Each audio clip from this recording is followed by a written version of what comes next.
বাড়ি ঘুরে আপনাদের বলেছি, নতুন করে তো বলার কিছু নেই। বারাসাত কোর্ট ক্যাপিটাল পানিশমেন্ট দিয়েছে। আগের সরকার 16টা পিপি বদল করে আসামিদের খালাস করার ব্যবস্থা করেছে। এবারে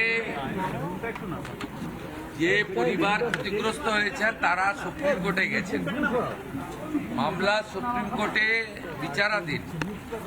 আমি তাদের বলেছি সুপ্রিম কোর্টে রাজ্য সরকারের লয়াররা এখন সহযোগিতা করবে, যাতে তারা যে আবেদন করেছেন এই আবেদনের সুবিচার পুরো সুপ্রিম কোর্ট পান। এই মুহূর্তে এটা রাজ্য সরকার বা রাজ্য পুলিশের হাতে নেই। সুপ্রিম কোর্টের আইনি লড়াইতে রাজ্য সরকারের ভূমিকা, যারা ধর্ষণ করে খুন করেছে বারাসাতের ছাত্রীকে, তাদের পক্ষে থাকবে, এটা আমি মুখ্যমন্ত্রী হিসেবে বলে দিয়ে গেলাম। সেই ধরনের অ্যাডভাইস বা ডাইরেকশন আমাদের স্ট্যান্ডিং কাউন্সিলকে অলরেডি দেওয়া হয়েছে। ঘটনা এবং সেখানে মারধর করার অভিযোগ এবং মেরে ফেলার অভিযোগ করছেন তার বাবা মা, কি বলবেন বিষয়টাকে? দেখুন, আমি যা বলবো সেটা তো এখানে কার্যে পরিণত হবে, অ্যাকশনে পরিণত হবে। এটা সাংবাদিকদের কাছে বলার বিষয়বস্তু নয়। এখানে মানুষ আসেন,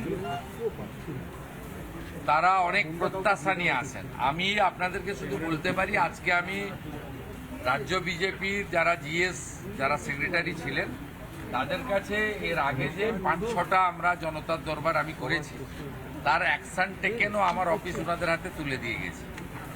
অর্থাৎ শুধু দেখনা হয় সোচনা হয়তো আমরা বিশ্বাস করি না, আমরা করনা হয়তো বিশ্বাস করি। অ্যাকশন টেকেন রিপোর্টও আমরা দিয়ে দিয়েছি। মোরাললেস 80% অভিযোগের সমাধান পশ্চিমবঙ্গের বিজেপি সরকার করতে পারছে। আমি নিজেও ওটা মনিটরিং। স্যার, 2021-এর ভোট পরবর্তী হিংসায় তৃণমূল দ্বারা আক্রান্ত একটি পরিবারও এসেছিল, তারাও আপনার কাছে গিয়েছেন, তারা বলছেন সাহায্য পেয়েছে। ওরা বিচার পাবে। 9 জন অভিযুক্ত, কাউকে ছাড়া হবে না। সিবিআই মামলা নেওয়ার কোর্ট অর্ডারে তো সিবিআই নিয়েছে। সিবিআই ঢোকার আগে ওখানকার পুলিশ চার্জশিট দিয়ে মামলাটাকে নষ্ট করেছে। আমি পিটিশন নিয়েছি, এসপি রানাঘাটকে নির্দেশ চলে গেছে এই মামলা রিওপেন করতে, এবং পুলিশ তার আইন অনুযায়ী, ভারতীয় ন্যায়সঙ্গতা অনুযায়ী, বা যেহেতু 2021-এর ঘটনা, সেই ঘটনা অনুযায়ী তারা আইনের যে ধারা আছে সেই ধারায় ব্যবস্থা নেবে।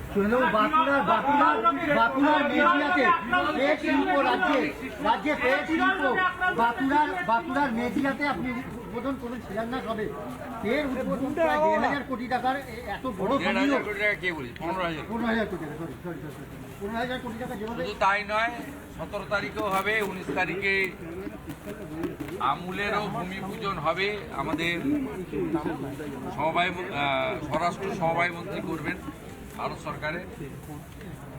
আমাদের আগস্ট মাসে দুর্গাপুরে আরেকটি 4,000 কোটি টাকার ইনভেস্টমেন্ট প্রপোজাল আমরা ছাড়পত্র দিয়েছি, তারও ভূমি পূজন হবে। আমরা জনগণের কাছ থেকে কয়েকটা মাস সময় চেয়ে নিয়েছি, ইতিমধ্যে তার ফল আপনারা দেখতে পাচ্ছেন। এখানে অন্য অনেক ডেভেলপমেন্টের সাথে সাথে ইনভেস্টমেন্ট এবং এমপ্লয়মেন্ট দুটো কাজও একই সঙ্গে চলছে।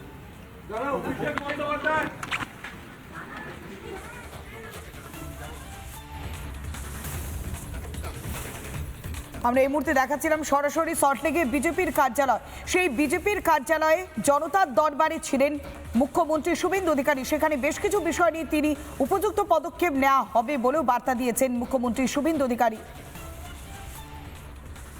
অন্যদিকে আজ কামদুনির প্রতিবাদীরা তারা গিয়েছিলেন মুখ্যমন্ত্রী জনতার দরবারে, তাদের সঙ্গে কথা বলেছেন টুম্পা কয়েল, মৌসুমী কয়েল এবং কামদুনির নির্যাতিতার ভাই, তিনিও গিয়েছিলেন, তাদের সঙ্গে কথা বলেছেন মুখ্যমন্ত্রী শুভেন্দু অধিকারী।